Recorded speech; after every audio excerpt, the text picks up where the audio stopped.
Good afternoon. This is Old School Boxing Talk number 6. David Wilkerson here.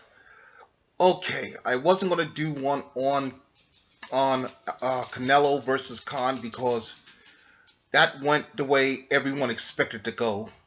Khan boxing smartly for 5 rounds, winning the fight, and then Khan getting brave and Canelo catching him and knocking him out. Expected. So that was, it was a nothing fight. And, this is my problem with a lot of you people in boxing or that talk boxing. There's, knowledgeable boxing. There's knowledgeable boxing people. There's new people that just got on the sport. And a lot of you newbies need to learn stuff before you open your mouth because you really seem stupid. Because I'm on a bunch of boxing pages on Facebook, and some of the people on there are just so damn stupid. I wish you just shut the fuck up. Now, a lot of hatred for Floyd Mayweather and a lot of people talking about ducking. Unless you actually know what the word ducking means or what is a duck and what isn't a duck, shut up. This is the thing about boxing. Boxing always has been, always will be a business. And there is no fighter out there that made it to the top. I mean, Rocky Marciano retired undefeated, 49-0. Rocky Marciano ducked a lot of people.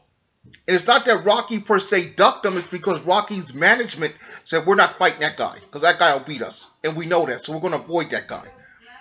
When it comes to Amir Khan and Floyd Mayweather, it was high risk versus high risk reward. There was no reward in beating Amir Khan.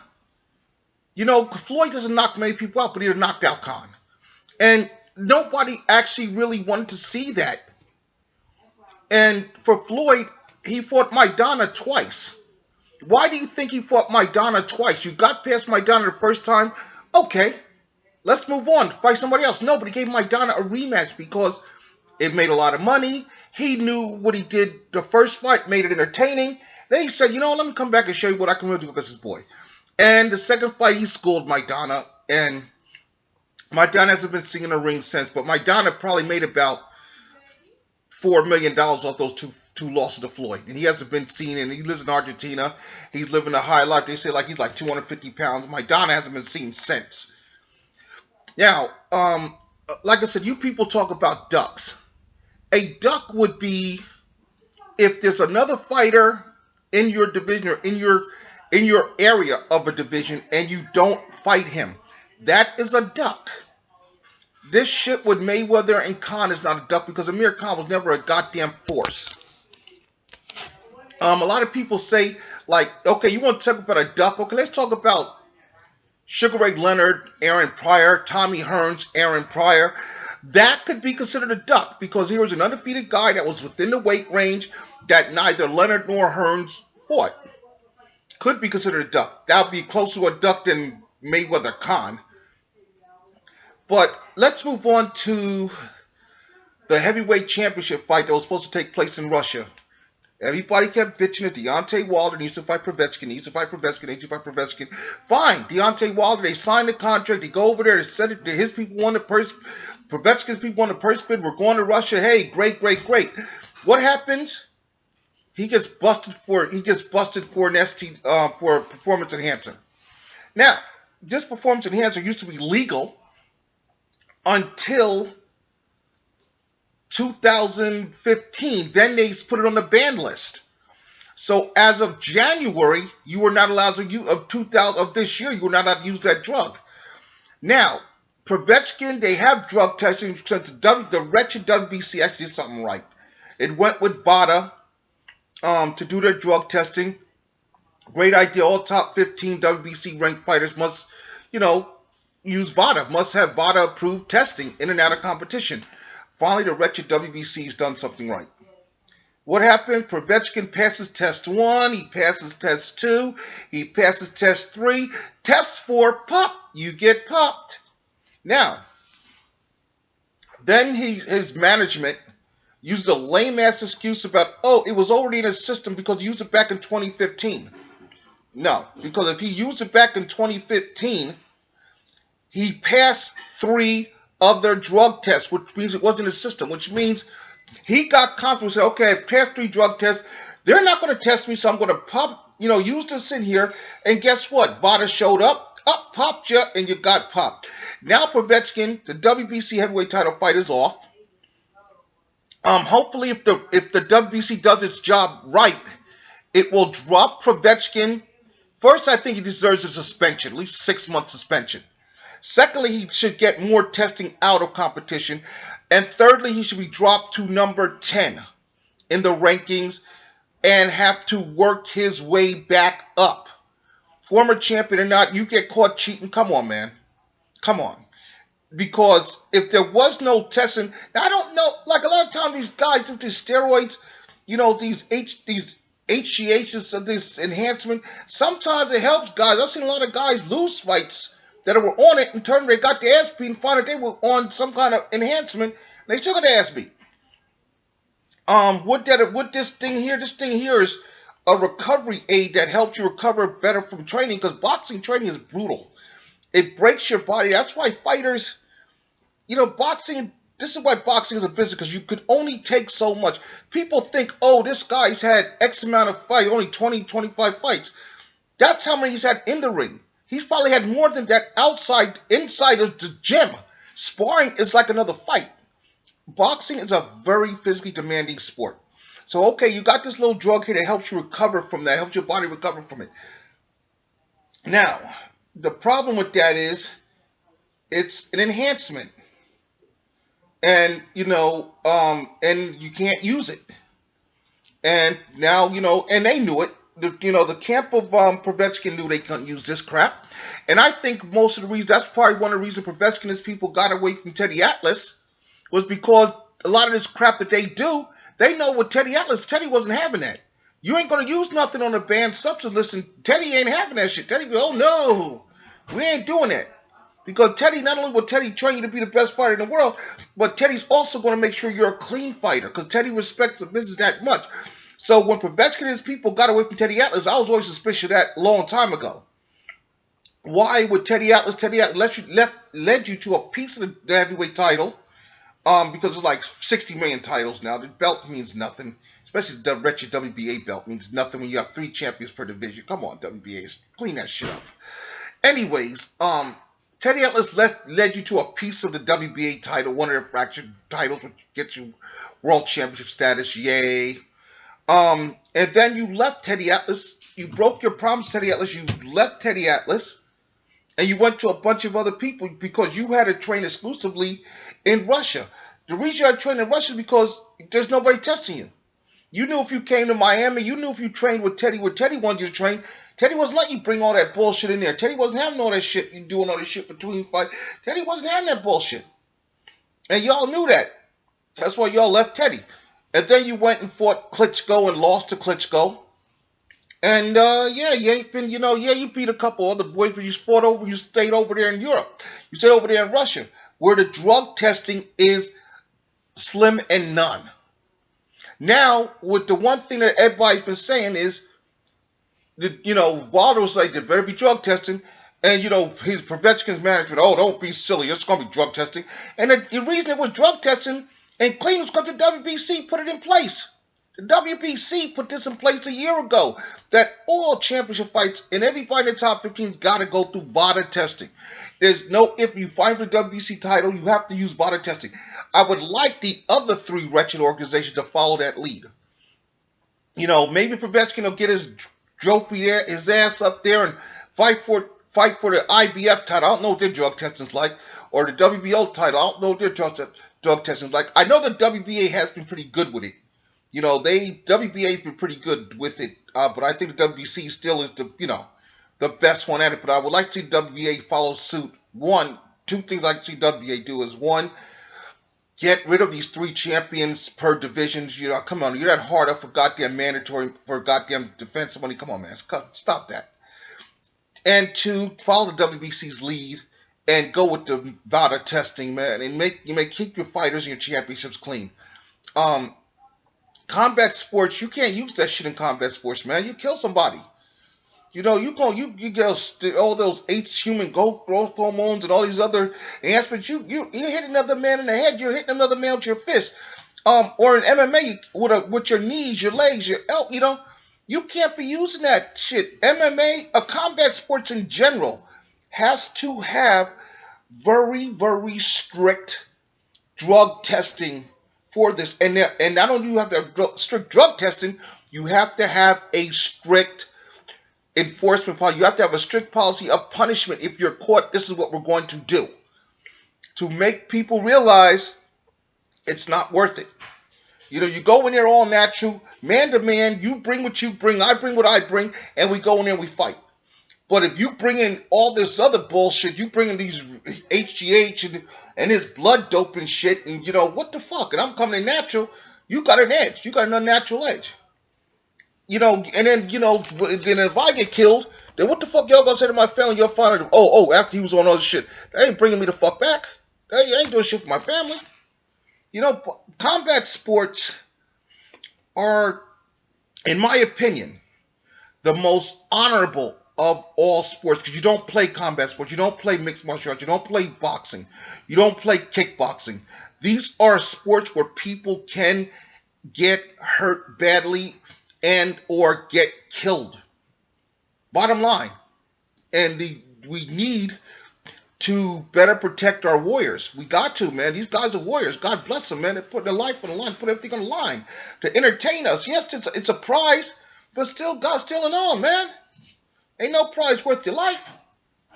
That's what obsessed with this Povetkin thing. It was a punk move. I hope he doesn't get his title shot anytime soon. I really don't. I don't think he deserves a title shot anytime soon. I'd like to see him maybe, let me go, spend the next 2 years fighting clean. And then we'll put you back up there in the top 5. I want 2 years of you being tested, in and out of competition, staying clean. Then we'll move you back up and let you fight your way back up into contention, because you violated. There's a brotherhood, an honor of between fighters, man. You violate that. Man, we're both warriors. We're going in there to do our job, but man, ain't nobody want nobody to get killed. I want to win, you want to win, but don't nobody want nobody to get killed. That's ridiculous. So that's my take on that, on the ridiculous Alvarez Khan fight, the losses Povetkin fight. I'm hoping when I get back here we will have this big. There's supposed to be a bunch of big fights coming up in the 154-pound division. Matter of fact, that's what I want to touch on, the 154-pound division. Mr. Alvarez. Now, here's my take on this. Canelo Alvarez keeps saying that there's nobody to fight, nobody to fight, nobody to fight. He's fighting his 155-pound, his own weight class. You know what, Canelo? Since you want to fight at 155, there's Andrades, who's at 154. There's the Charlo brothers at 154. There's the kid J-Rock at 154. 154 is loaded with a bunch of good fighters. That if you want to quote unquote call yourself the middleweight champion, but I only fight at a limit of 155. A rematch with Laura. There's a bunch of guys at 154 that will go up 1 pound, to be able to fight you for the middleweight title, and they're money fights. But again, I understand it's high risk versus reward. I understand, because all these boys are a risk for you. It's not like you'd be favored to beat them. I mean, hell, you're not even favored to beat Triple G, and I think, honestly, I think Triple G is a good fighter. But I'm not sold on Triple G because I haven't seen him fight anybody of merit. I would like to see Triple G fight Danny Jacobs, fight Peter Quillen. Give me something. And he keeps talking about, I gotta stay at 160. Dare to be great, man. Jump up to 168 and fight one of them boys up there. James DeGale, fight James DeGale, fight Bio Jack. There's guys at 168 to fight. That would at least. Boxing, yes, it's a business. It is. It's about prize fighting, but it's also a thing called your legacy. Why do we remember Roberto Duran? Because Duran fought anybody and everybody. Duran was a goddamn warrior and a legend because he dared to be great. Leonard dared to be great. Tommy Hearns dared to be great. Wilfred Benitez, even though they keep dissing him, for some odd reason, he gets dissed like crazy. But Wilfred Benitez dared to be great. Miguel Cotto dared to be great. Felix Trinidad dared to be great. Oscar De La Hoya dared to be great. Floyd Mayweather dared to be great. What they do when there was nothing in this weight class, we'll score up a one. And let's find the toughest fight. Oscar De La Hoya, I don't like him as a promoter. I think he's a little bitch of a person. But as a fighter, I have nothing but the uttermost respect for Oscar De La Hoya. Oscar De La Hoya fought anybody at 147. They brought a young Shane Mosley up from lightweight to fight Oscar. Okay, Oscar lost that fight. What Oscar do? Oscar, came back. Oscar went up to 154. Won a championship 154. Fought Fernando Vargas, who at the time, Vargas was no joke. Fernando Vargas was a beast. Fought him, beat Fernando Vargas. Moved up and fought Bernard Hopkins, the middleweight champion of the world. He didn't have to fight Bernard Hopkins, but he dared to be great. Too many fighters, and this is, I blame this on HBO. I blame this on a lot of the people in the boxing community. Back in the day, there was an old saying by the old trainers that if you went 30-0, and if you had 30 fights and ain't lost one, you ain't fought nobody. And back in the old days, those guys fought every 2 weeks. They fought some of the best guys out there. And sometimes that's true now. What happened in boxing is this. We put so much emphasis and importance on an undefeated record that we tend to tell these fighters that if you lose a fight, you're no good. So by that definition, Roberto Duran should not be a Hall of Famer. Neither should Sugar Ray Leonard. Neither should Tommy Hearns. Neither Benitez. Neither should Marvin Hagler. Neither should Carlos Monzon, Bob Foster, Muhammad Ali, Joe Louis. None of these guys should be Hall of Famers. None of these guys should all be bums because they lost a fight. But you know what happened when they lost a fight? Leonard came back better. Tommy Hearns better. Joe Louis better. Muhammad Ali better. Everyone, Roberto Duran, meaner, angrier, better. Every one of these men, they lost fights and they came back and they were better for it. So to tell these kids that, once you lose a fight, your career is over, and to treat these kids like pariahs because they lost a fight, tells me the ignorance of the people in charge of HBO's boxing, and just in the ignorance, that these people. It's like Jim Lampley, you're trusted. HBO is the biggest viewing audience, bigger viewing audience than Showtime, who has more quality announcers.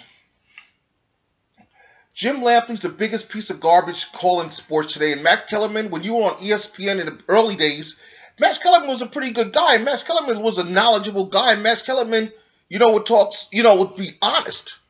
Now Max Kellerman turned into some goddamn kind of shill.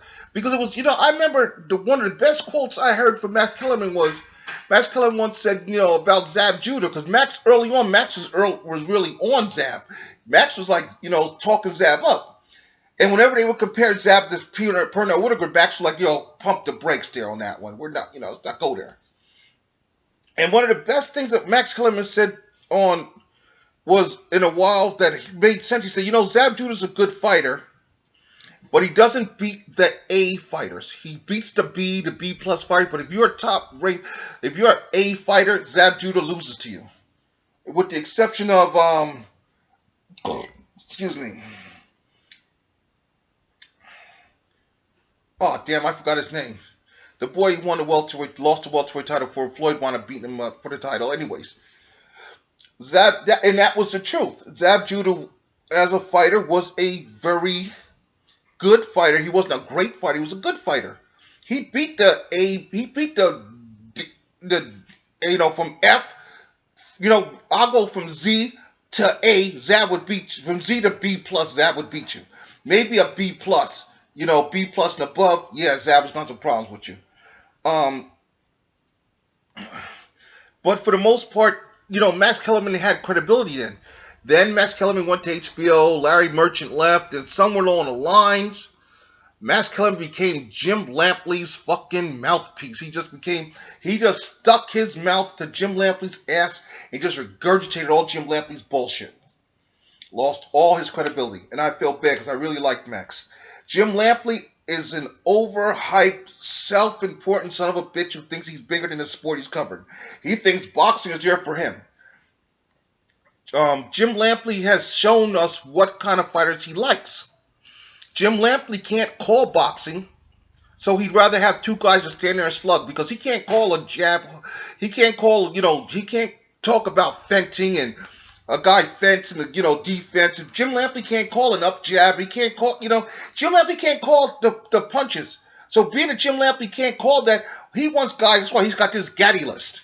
Because all Arturo Gaddy was, don't be honest with you, all Arturo Gaddy's biggest victory was over a guy who was never a champion.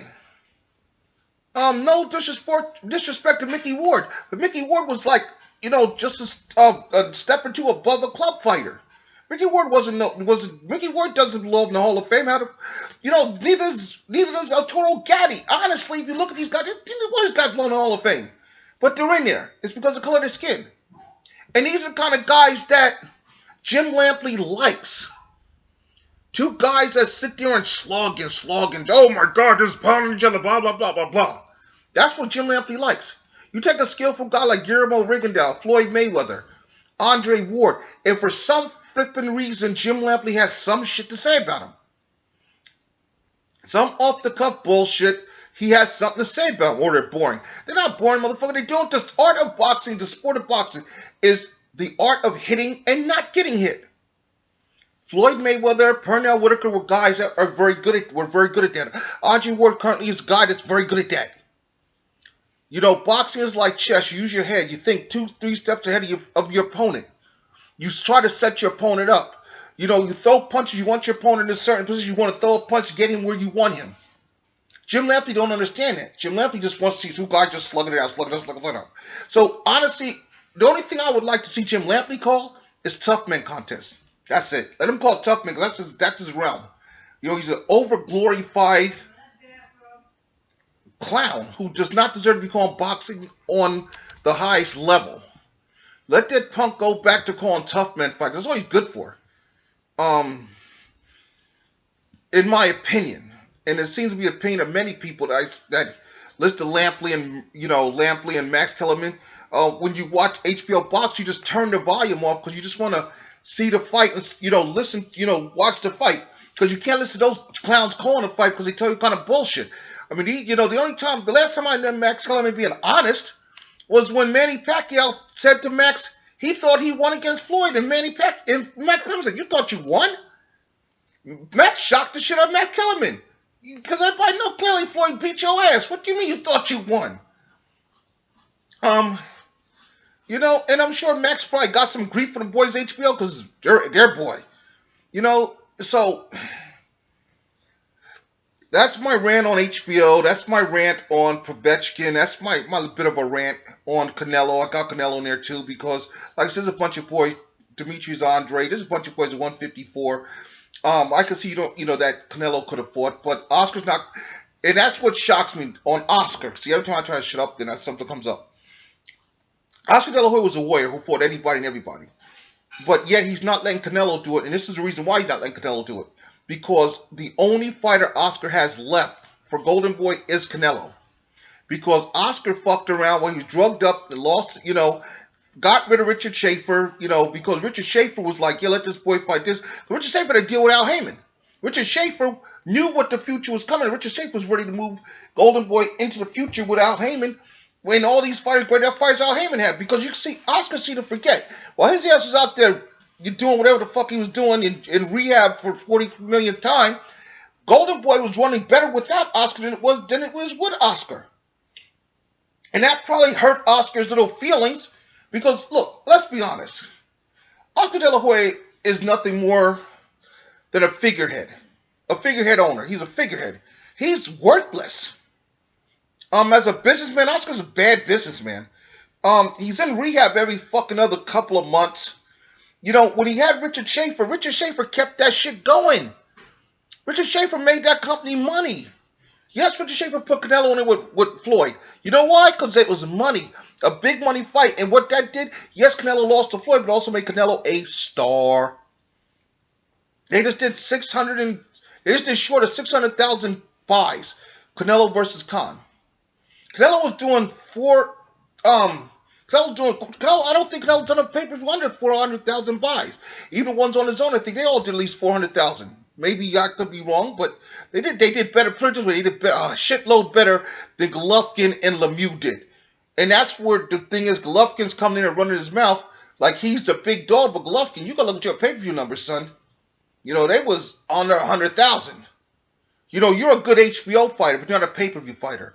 Which is the same thing I said on one of these forums. We had that talk on one of these forums about a fight's coming up. Oh, what the hell is it? Terence Crawford and Victor Postol. And I said, you know, Terence Crawford, Victor Postol would be a nice co-main event fight on a big pay-per-view. And this guy took it like, are you crazy? Are you stupid? They're two undefeated champions. Yes, they're undefeated champions, but don't nobody fucking know them. Nobody know them. You know, the same thing, saying that people don't think. Look what HBO, they put Lemieux and Triple G. That should have been on HBO. But HBO trying to push that shit to pay-per-view, and look what it did. Did nothing. You lost money on it. Terence Crawford and Victor Postol, don't nobody know who the fuck they are. They don't really, I mean, look, Danny Garcia is better known than both of those guys. And Danny Garcia is not on headline his own pay-per-view. You know, he's not headline. Danny Garcia sat there, went on there with Floyd and Canelo, jumped on that. Said, yeah, I'll be the co-main event of this shit. And he beat Lucas Matisse on that, retained the Undisputed Junior welterweight title. You know, and he, you know, Danny Garcia, the people with Danny Garcia, Al Heyman, they're smart. They understand you're not quite ready to headline your own pay-per-view yet. But when you are ready to, trust and believe me, you're going to be doing it. They know how to build a fighter because people got to get to know you. You know, you can have all Triple G, got all these endorsements, all this other bullshit, and they hype that up. But when you tell people to pay to see this motherfucker, pay to see him? Please. We'll wait to see that shit on HBO next week. And that's what happened. Triple G is not the attraction HBO like him to be. HBO, they kind of fell off because, let's be honest, Al Heyman came in there, him and Floyd, they were smart and they worked together. And that's the one thing that was smart. People ask her what happened, what broke up that shit with Floyd and 50 Cent. What broke that shit up was that Floyd was smart and 50 Cent's an idiot. 50 Cent and Floyd were supposed to put their own promotion company together. All right, good. But 50 Cent made a very bad error. 50 Cent said, yeah, we can get rid of Al Heyman and we can do this shit on our own. Floyd knew, no. And Floyd said, no, that's not happening. So the minute 50 Cent came out of his mouth and get rid of Al Heyman, Floyd knew at that time it was. Floyd knew that that 50 Cent was probably in there being coached up by Oscar, being coached up by Bob Arum, being coached up by HBO, because for some reason they don't like a black man have too much power in boxing. They had to deal with Don King because Don King had Mike Tyson, all the heavyweights, so you couldn't fuck with Don King. Now you got Al Heyman there, and Al Heyman, they're trying to break that. They're trying to break that brother, but this brother got all the best fighters. So they come around some new bullshit to fuck with his PBC. 50 Cent fucked up with trying because when he told him, we can break away from Al Heyman. Floyd ain't breaking away from Al Heyman because Floyd and Al Heyman have made billions of dollars together. So if I got a winning combination, why the fuck I'm gonna leave that? Well, are you stupid? Are you stupid? Floyd's not stupid. And then he started rumor, Floyd can't read. Floyd can't do. And it's kind of funny. The same guy that was telling Floyd to get away from Al Heyman is the same guy that went out there telling people Floyd can't read. Go figure. That's one of the problems we have in the black communities is we will stab ourselves in the back. Honestly, we will. And 50 Cent, that deal 50 and Floyd proves it. He went and he did that shit to Floyd and, tried to fuck with my man. But you know what? Floyd came out of it the better man. I hope Floyd doesn't return. I really don't want to see Floyd fight again. I think that you're 49-0. You had a good run. Do the Mayweather promotions. You and Al Heyman. Do some good things in boxing. That's all I'm going to have for this one. Until next time, the Dope Wilkerson signing out. Later.